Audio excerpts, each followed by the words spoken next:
आप देख रहे हैं हेडलाइंस 24 प्राइम न्यूज रूम में। मैं आपके साथ जफर हसन सिद्दीकी। शराब को हमेशा से बुराइयों की जननी कहा गया है। घरेलू हिंसा, खासकर महिलाओं के साथ, ये एक वजह रही है।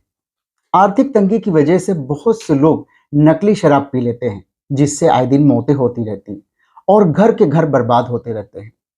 ये लत इतनी बुरी है कि कोरोना काल में जब कुछ दिनों के लिए कोरोना लॉकडाउन खोला गया था, तो शराब की दुकानों पर लंबी लंबी लाइनें लग गई थी। यानी खाने से भी ज्यादा शराब जरूरी हो गई है। देश के कई राज्यों में शराब बंदी लागू है, लेकिन उत्तर प्रदेश में शराब बैन नहीं है।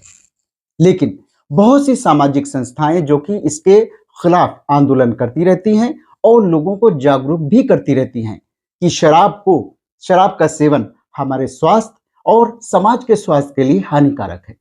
और इसने आज एक विकराल समस्या का रूप धारण कर लिया है। इसी पर बात करने के लिए आज हमारे स्टूडियो में मौजूद हैं उत्तर प्रदेश शराबबंदी संघर्ष समिति के अध्यक्ष मुर्तजा अली सिद्दीकी, जिनसे हमारी एंकर शाहना खान ने बात की। शराब एक स्वस्थ समाज के लिए अभिशाप है। सामाजिक ताने बाने को बिगाड़ती है और घरेलू हिंसा को भी बढ़ावा देती है। और जो नकली शराब होती है वो कई मौतों की जिम्मेदार भी बनती है।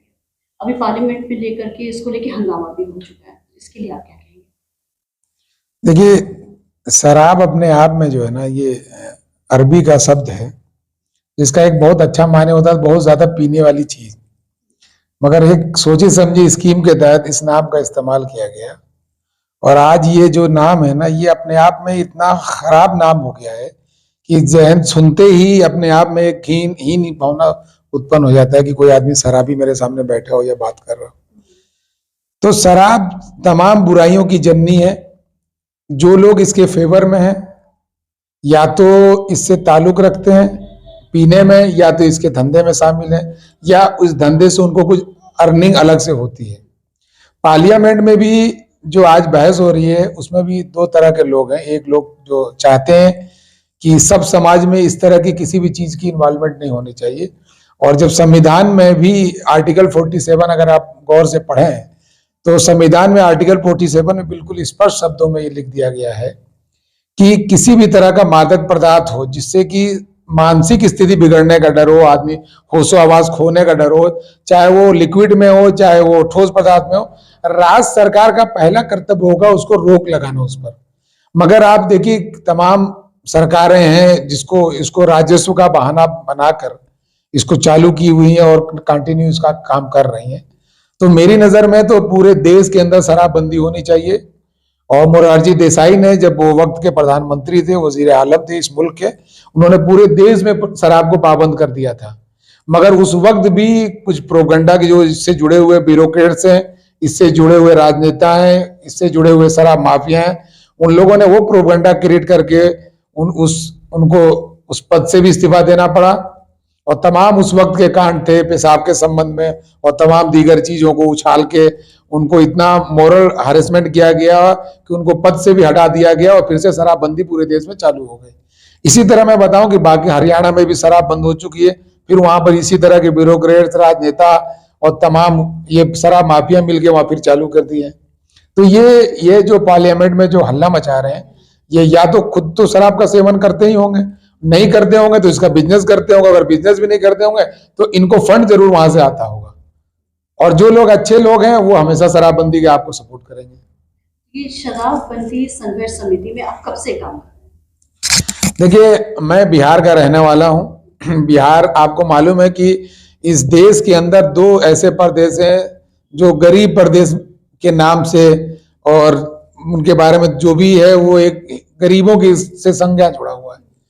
उस बिहार ऐसा प्रदेश जो आर्थिक स्थिति से कमजोर, मैं बिहार का रहने वाला, जब वहां के मुख्यमंत्री नीतीश जी ने शराब को बंद किया तो, क्योंकि मैं बिहार का रहने वाला, मैं यहाँ फिर यूपी में लखनऊ में मैं रहने लगा था, तो मेरी जन्मभूमि वो ही थी और कर्म भूमि यह थी। तो जब मैंने देखा वहां से अगर शराबबंदी हो सकती है, वहां राजस्व का कोई ऐसा नहीं जाम हो सकता है, तो यूपी में क्यों नहीं शराबबंदी हो सकती है? बिहार में अभी 33 लोगों की मौत हुई नकली शराब पीने से। तो आपको नहीं लगता कि नीतीश कुमार कहीं ना कहीं फेल हुए? नीतीश जी कहीं से भी फेल नहीं हुए, और मैं तो कहता हूं कि इस सदी के सबसे बड़े नायक हैं वो। जो समाज सुधारकों की अगर बात होगी और इतिहास लिखा जाएगा तो नीतीश जी का नाम नहीं छूट सकता है। पॉलिटिशियन एक अलग चीज है, मगर एक समाज सुधारक, क्योंकि शराबबंदी एक समाज सुधारक के काम में उसकी गिनती की जा सकती है। नीतीश जी ने बिहार के अंदर, क्योंकि हम लोगों ने बिहार के रहने वाले हैं, तो शराबबंदी से पहले की भी स्थिति हम लोगों ने देखी। जब हम बिहार जाते थे तो हर गांव के पास आपको शराब की 1-2 दुकानें दिख जाती हैं। हर ब्लॉक के अंदर शराब की दुकानें थी। शराब पी के अपनी पत्नी को मारना आम बात थी। शराब पी के शादियों में हुड़दंग मचाना, गोली चलाना बिहार में आम था। शराब पी के तरह तरह के गुनाह करना आम थी। मगर जब से नीतीश जी ने शराबबंदी लागू की है बिहार के अंदर, किसी की हिम्मत नहीं है कि अपनी बीवी को शराब पी के मार दे। ऐसे मार दे रहा हो अलग बात है, किसी माई के लाल में इतनी हिम्मत नहीं है आदमी की कि शराब पी के अपनी बीवी को मार दे। किसी में इतनी हिम्मत नहीं है कि शादी के अंदर दारू पी के गोली चला दे। किसी के अंदर इतनी हिम्मत नहीं कि दारू पी के गाड़ी चलाए। किसी के अंदर हिम्मत नहीं है कि दारू खुलेआम पी ले। तो ये नकली शराब, देखिए जो लोग आदी हो चुके हैं, क्योंकि हम लोग काम जब कर रहे हैं शराबबंदी पर तो हम इसके प्लस और माइनस दोनों को देखते हैं। बॉडी जो होती है, जब हम कोई नशा करने लगते हैं तो बॉडी हमारी उसी तरह का हो जाती है। नशा छोड़ना इतना आसान नहीं होता है। जो लोग इसके आदी हो चुके हैं, एक चीज तो क्लियर कर दें कि ये जहरीली शराब और शराब ये कोई दो चीज नहीं है। जहरीली शराब मान लीजिए कि ये तुरंत असर करती है, आदमी को तुरंत मार देती है, और जो शराब जिसको ये अच्छा समझते हैं वो आदमी को धीरे धीरे मारती है, उसका लीवर खराब करती है, उसके दूसरे अंग खराब करती है, उसके बाद उसकी मानसिक स्थिति खराब करती है, उसके बाद मारती है। ये तुरंत मार देती है। तो दोनों ही शराब गलत है। जहरीली शराब पर जो सरकारें अपना छुटकारा चाहती हैं कि हमारे यहाँ जहरीली शराब नहीं है, शराब तो है, तो एक स्लो पॉइजन है और एक तुरंत असर करता है। शराबबंदी को लेके आपकी अभी शिवपाल यादव जी से भी मुलाकात हुई है, तो वहां से कुछ ठोस कुछ बात आपकी हुई या फिर ऐसी बस? देखिए, मैं तो सोशल वर्कर था, सोशल काम करता था। जब मुझे पार्टी ज्वाइन करनी थी तो हमारी जब पहली मीटिंग माननीय शिवपाल जी से हुई थी तो उसमें हमने यही शर्त रखी थी कि हम शराबबंदी की मुहिम चलाते हैं और इस मुहिम में अगर आप मेरे साथ हैं तो मैं आपके साथ हूं। उन्होंने उस वक्त भी कहा था और उन्होंने लाइव चैनलों पर भी कहा था, तमाम बड़े चैनल थे उनके सामने, उन्होंने कहा कि मैं आपकी इस मुद्दे के साथ हूं और अगर मैं सरकार में आता हूं, पावर में आता हूं, तो मैं इसको कैसे बंद की जाएगी इस पर भी मैं काम करूंगा।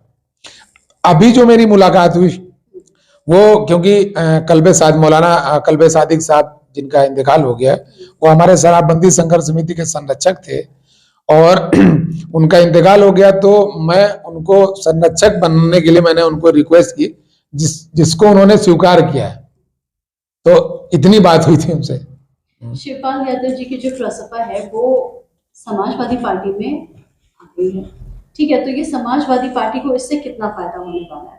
और जो आप भी प्रसपा में ही थे उनके, शिवपाल यादव जी के साथ, तो वहां के जो पदाधिकारी हैं उनके लिए अब क्या है समाजवादी पार्टी? देखिए, प्रसपा जो पार्टी थी वो पूरी तरह से माननीय शिवपाल जी के आदेशों पर काम करती थी। जितने भी बड़े नेता हो या छोटे नेता हो, सब लोग ये था कि माननीय शिवपाल जी जो भी फैसला लेंगे वो हम सब लोग मान लेंगे।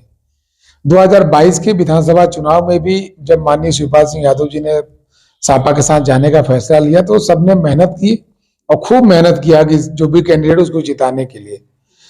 अब फिर कुछ मसले बिगड़े, फिर माननीय शिवपाल जी के वो मान सम्मान नहीं मिला, फिर कुछ मसले बिगड़े, मगर अब इस बार मैनपुरी के उपचुनाव में डिम्पल जी खुद आई थी और साथ में अखिलेश यादव जी भी थे, तो दोनों ने अपनी बात रखी होगी और माननीय शिवपाल जी ने उनको फिर से बात को माना है। और ये यकीन मान के चलिए कि प्रसपा अगर सपा में अगर विलय हो गया है तो ये भाजपा के लिए एक चिंता का विषय की बात है, और चिंता है इसीलिए आप देख रही हैं कि रिवर फ्रंट की जांच की आ गई सामने, कार्यालय छीनने की बात आ गई है सामने, सीबीआई रिक्वेस्ट कर रही राज्य सरकार से कि हमें जांच करने की हमें इजाजत दीजिए। तो ये आप इससे अंदाजा लगा लीजिए कि प्रसपा और सपा एक हो गई है तो इनकी छटपटाहट कितनी बढ़ गई है। दूसरी बात कि प्रसपा के जो पदाधिकारी हैं, जो लोग हैं, उनका क्या होगा, तो हम सब शिवपाल जी के साथ काम करने वाले लोग हैं। माननीय शिवपाल सिंह जी ने हमेशा कार्यकर्ताओं का मान सम्मान रखा है। माननीय शिवपाल जी ने हर मंच पर कहा है कि हम कार्यकर्ता जो भी हमारे साथ जुड़े हुए लोग हैं, इनका मान सम्मान का वो हमेशा ध्यान रखते थे और वो रखेंगे भी। तो एडजस्टमेंट की हम लोग को चिंता नहीं है। माननीय शिवपाल जी हैं तो हम लोगों को कोई चिंता की विषय की बात नहीं है। जीएसटी को लेकर के भी आप व्यापारियों की मदद के लिए आगे आए हैं, उसके लिए आपने शायद कमिश्नर से भी मुलाकात जी जी। तो क्या लग रहा है कि सरकार कहीं पे चूक गई जो ये शटर करके बंद करके व्यापारी भाग गए? एक्चुअली मैं लखनऊ व्यापार मंडल का उपाध्यक्ष भी हूँ और लखनऊ व्यापार मंडल लखनऊ शहर में एक बड़ा व्यापार मंडल है जिसकी बात डायरेक्ट सरकार सुनती है। और राष्ट्रीय लोकदल के जो प्रदेश अध्यक्ष है रोहित अग्रवाल जी, उनकी भी एक बड़ी सोच थी कि व्यापारियों के लिए काम किया जाए, क्योंकि लगातार अभी आपने देखा होगा कि एक बिरयानी पर, अब ठेले पर बिरयानी बेच रहा था, उसको जाके उन्होंने सील कर दिया, वो बिरयानी के डिब्बे को, डेक को, मूंगफली वाले का ठेला सील कर दिया। तो ये किस तरह का जीएसटी है? तो हम लोगों ने, जो कमिश्नर साहब हैं, उनसे हम लोगों ने मुलाकात की और उनसे हम लोगों ने यही 2-3 सवाल पूछे थे कि भाई बिरयानी के ठेले वाले को कौन से जीएसटी लेने की जरूरत है और मूंगफली वाले को, क्योंकि 20 लाख से 40 लाख तक का जो बिजनेस कर रहे जिनका टर्नओवर है, उनको ये इजाजत है कि वो स्वतः रजिस्ट्रेशन लें या ना लें, क्योंकि उनका टर्नओवर उतना नहीं है कि वो जीएसटी के उसमें आए। उसके बाद भी इस तरह की कार्रवाई हुई थी, मगर कमिश्नर साहब ने हम लोग को पूरा आश्वासन दिया था कि ये बात को हम आज ही मुख्यमंत्री तक पहुंचाएंगे और जो छापेमारी है वो नहीं होगी। तो दूसरे दिन ही मेरे ख्याल से मुख्यमंत्री जी का भी बयान आ गया था कि अब नाजायज छोटे दुकानदारों को, जो बिजनेसमैन, उनको ना परेशान किया जाए और कुछ जब तक मजबूत लीड ना हो तब तक बड़े व्यापारियों को भी साथ छेड़छाड़ ना की जाए। गब्बर सिंह टैक्स मान लिया जाए इसको? नहीं, ये टैक्स तो ये जीएसटी के बड़े बड़े अधिकारियों को खुद नहीं आज तक समझ में आ रहा। जितने सेमिनार किए, इतने मीटिंगें किए, व्यापारियों के साथ भी किए, खुद भी कितने सेमिनार किए, आज तक इनको समझ में नहीं आया जीएसटी क्या है, ये कैसे लेनी है। तो और जो समझ गया है वो अपनी तरह से उसको हैंडल कर रहा है। जिस तरह से बिहार में पूरी तरह से आप कह रहे हैं शराबबंदी हुई है, क्या उत्तर प्रदेश में भी आप चाहेंगे कि पूरी तरह से शराबबंदी हो? तो क्या इसके लिए सरकार से आपने कोई बात की अभी? देखिए, जब मुख्यमंत्री योगी जी जब पहली बार मुख्यमंत्री बने थे तो आप तमाम बड़े पेपरों उठा के देख लीजिए, दैनिक जागरण और सहारा और हिंदुस्तान, अमर उजाला, इन सब में एक आर्टिकल निकला था कि हो सकता है कि यूपी में भी शराब बंद हो जाए। तो क्योंकि कोई महंत, किसी इतने बड़े मंत जो है गोरखनाथ मंदिर, उसके महंत वक्त के मुख्यमंत्री बन गए थे, तो पेपर वालों को और शराबबंदी से जुड़े हुए लोगों को और समाज सुधारकों को ये लग गया था कि यूपी में शराब बंद हो जाएगी। मगर अफसोस कि उसका उल्टा हुआ। 17,000 करोड़ का राजस्व अखिलेश सरकार में था, इन्होंने 40,000 कर लिया, तो जस्ट डबल हो गया है। तो हम लोग लगातार, हमने जब पहली बार आप राज्यपाल बन के आई गुजरात से, उनको मैंने लेटर लिखा कि भाई आप ऐसे प्रदेश के मुख्यमंत्री हैं जहां 1960 से शराब बंद है, हम लोग मिलना चाहते हैं आपसे, मगर उन्होंने आज तक टाइम नहीं दिया मिलने का। तो उससे पहले जो राज्यपाल थे वो हमसे मिलते थे और अपना हमारी बातों को मुख्यमंत्री तक पहुंचाते थे और मुख्यमंत्री उस पर कार्रवाई भी करते थे। तो और तमाम चिट्ठियां आज भी मेरे पास रखी हैं। मगर आप आज का लोकतंत्र में हो गया है कि हम ना मुख्यमंत्री से अपनी बात कह सकते हैं, ना हम राज्यपाल से भी मिल पाते हैं। तो ये लगता है ना कि लोगों के स्वास्थ्य से ज्यादा पैसे को तरजीह दी जा रही है, क्योंकि रेवेन्यू बढ़ गया है, एक मोटी रकम मिलती है वहां से शराब से। तो क्या लगता है क्योंकि ये स्वास्थ्य के साथ खिलवाड़ इसीलिए किया जाता है क्योंकि रेवेन्यू को अच्छा मिलता है इससे, शराब से? देखिए, रेवेन्यू तो नहीं मिलता है।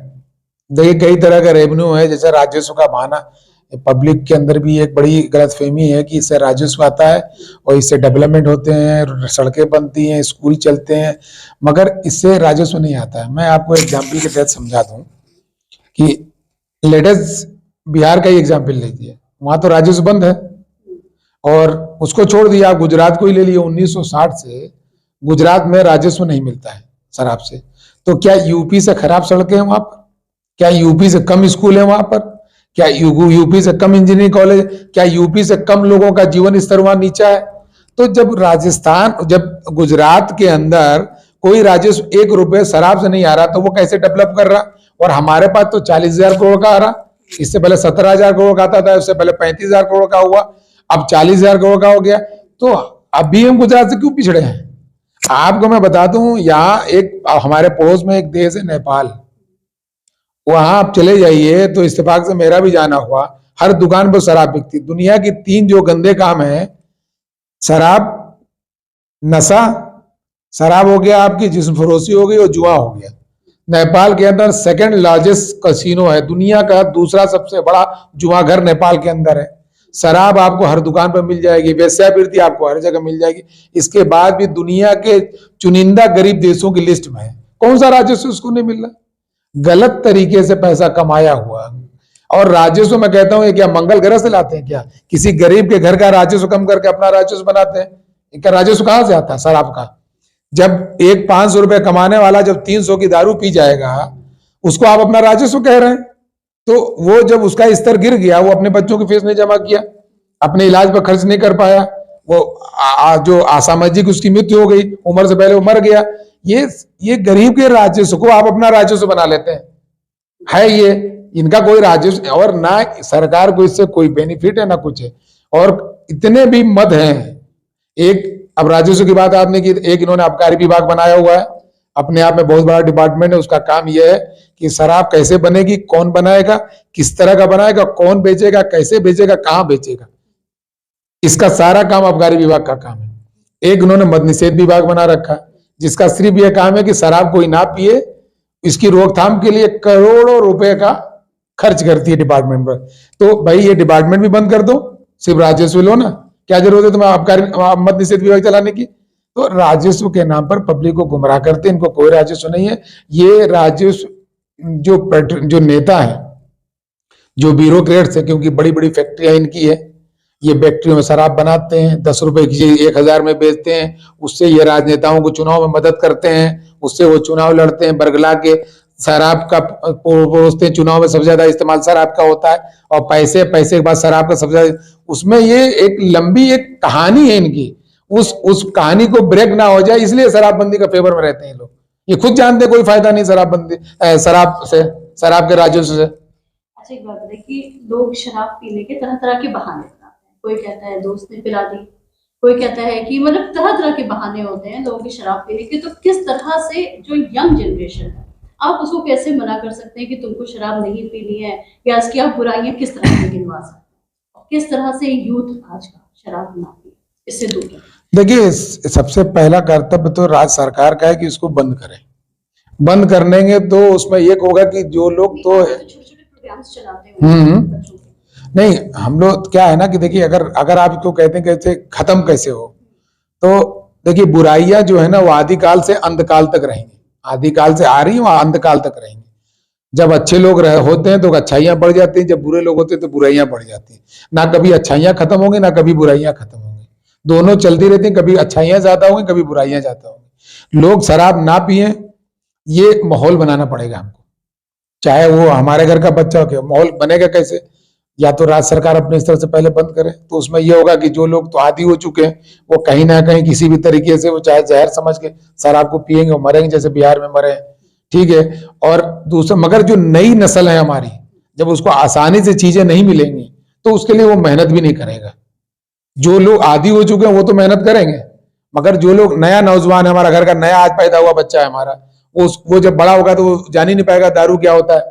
देखिए, हुआ क्या है ना कि शराब को इतनी अच्छी तरीके से हमारे समाज के अंदर घुसाया गया है, प्रेजेंट किया गया है कि मान के शराब की बोतल की आप देख लीजिए कितना खूबसूरत बनाते हैं। उसका एडवर्टीजमेंट कौन करता है? जो हमारा आइडियल होता है, फिल्म स्टार उसका जो हमारा आइडियल है, वो दारू पी रहा, वो खुश हो रहा तो दारू पी रहा, वो गम में तो हमारे यहाँ का कल्चर भी बड़ा गजब का हो गया। खुशी और गम से दारू को जोड़ दिया गया। हम गम में हैं तो दारू पिएंगे, हम खुश हैं तो दारू पिए। नहीं, ये क्यों है? क्योंकि हमारा जो आइडियल है ना, वो पिक्चर में जब गमगीन हो रहा तो दारू पी रहा है, और जब खुश हो रहा तो दारू पी रहा। और तीसरा स्टेज आ गया है लिविंग ऑफ स्टैंडर्ड। जो आज बहुत बड़ा आदमी है, उसके घर में जाइए ड्राइंग रूम में, तो उसने दारू का अलग से एक काउंटर बना रखा है। अब वो जो नया अमीर हुआ, वो समझता है कि यार ये तो रखना जरूरी है, हम अमीर हुए हैं तो ये जो समाज के अंदर जो अमीर और इस तरह के लोग जो इस तरह का, बहुत तो बड़ी मुश्किल है कि आप किसी को रोक पाए। अब वो इंदौरी साहब का शहर है, लगेगी आग तो आएंगे कई घर जद में, या हमारा ही मकान थोड़ी है। तो जो लोग अच्छे हैं और जो लोग समझ चुके हैं कि शराब बुरी चीज है, उनको आज से ही इस काम में लगना पड़ेगा। अगर वो नहीं पीते हैं तो ये ना सोचें कि उनका बच्चा नहीं पिएगा। उनका बच्चा भले ना पिए, मगर उसके बच्चे का बच्चा ना पिएगा, इसकी कोई गारंटी नहीं। जिस हिसाब से माहौल खराब हो रहा है, उस हिसाब से बड़ी दिक्कतें हैं। यानी कि एक माहौल को बना के रखना पड़ेगा, इस जनरेशन को संभलना पड़ेगा, तब अगली हम सबको मेहनत करने की जरूरत है। अगर आज हम मेहनत करेंगे तो शायद 50 साल, 20 साल, 30 साल बाद कोई रिजल्ट आए। मेहनत हमें आज करने की जरूरत है, और अगर आज हमने मेहनत नहीं की तो हम नहीं पी रहे हैं, कोई बात नहीं, हमारा बच्चा भी शायद ना पिए, मगर उसके बच्चे का बच्चा ना पिए, ये कोई गारंटी नहीं लेता। देखिए 3 लोग ऐसे थे जो शराब से लोगों की शराबियों की और लोगों की भी राय थी कि ये लोग दारू नहीं पीते। पहले वो मुसलमान नाते हैं, लोगों के अंदर एक जहन था कि मुसलमान दारू नहीं पीता है। मुसलमान भी ये सुन के खुश हो जाता था कि मुसलमान दारू नहीं पीता है। एक तबका था कि लेडीज तबका था कि औरतें दारू नहीं पीती हैं। लोग सोचते थे औरतें दारू नहीं पी रही, औरतें भी खुश होती थी कि चलो हम लोग तो दारू नहीं पीते। एक था कि बच्चे नहीं पीते हैं दारू, भाई बच्चे के बारे में कोई सोचता नहीं था कि बच्चा 12 साल का, 13 साल का बच्चा दारू पिएगा। ये 3, इसमें मुसलमान का मसला क्योंकि उसके मजहब में नहीं है दारू पीना, और मुसलमान के मजहब क्या, मैं तो सारे धर्मों गुरुओं को बुलाया था, किसी के मजहब में नहीं है।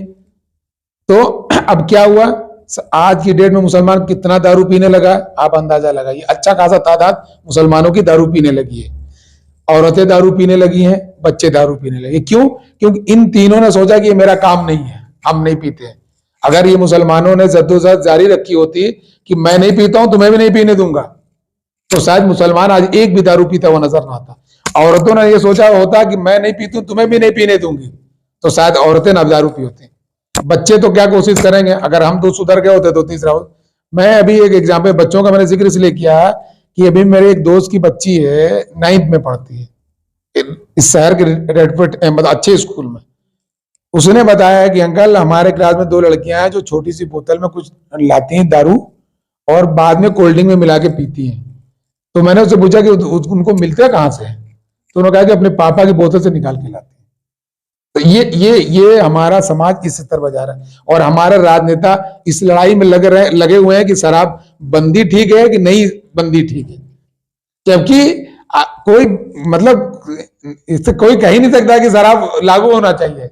एक सुर में इसका विरोध होना चाहिए, मगर हमारा समाज आज हम पश्चिमी सभ्यता की बात करते हैं कि हम बहुत डेवलप हो रहे हैं, और अब काम हम ऐसे करते हैं कि पूछिए नहीं। से बात करने के लिए बहुत बहुत शुक्रिया आपका भी है, जो आपने अपने चैनल के माध्यम से मौका दिया कि लोगों तक बात पहुंचे। और मेरी आपके चैनल के माध्यम से रिक्वेस्ट है कि जहां तक भी मेरी आवाज पहुंचे, तो जो लोग नहीं करते नशा, नहीं दारू पीते हैं, नहीं किसी तरह का नशा करते हैं, आजकल सूखा नशा भी बहुत बड़े पैमाने पर चालू हो गया है, तो जो लोग नहीं नशा करते हैं वो लोग अगर आज से कोशिश चालू रखेंगे, हो सकता है कि किसी का नशा ना छुड़ा पाए, तो मुझे लगता है कि उनका घर जरूर बचा रहेगा अगर वो अपनी कोशिशें जारी रखेंगे। तो मेरी आपके चैनल से यही रिक्वेस्ट है, जहां तक मेरी आवाज पहुंचे, ये एक बड़ी बुराई है जो हमें नजर नहीं आती है, और जब हो जाती है तो इससे पीछा छुड़ाना भी बहुत मुश्किल होता है। तो जो लोग अच्छे लोग हैं वही लोग बुरे काम को रोकेंगे, बुरा आदमी बुरे काम को नहीं रोकेगा। तो मेरी रिक्वेस्ट है कि जो लोग अच्छे लोग हैं, जो लोग जानते हैं कि बुरी चीज है, वो उसको रोकने का प्रयास जरूर करें अपनी जिंदगी में। अगर आपको हमारा चैनल पसंद आता है तो इसे लाइक, शेयर और सब्सक्राइब करें, क्योंकि आपको हमारे चैनल पर मिलेंगी सिर्फ और सिर्फ सच्ची खबरें। तो देखते रहिए हेडलाइंस 24 सच के साथ।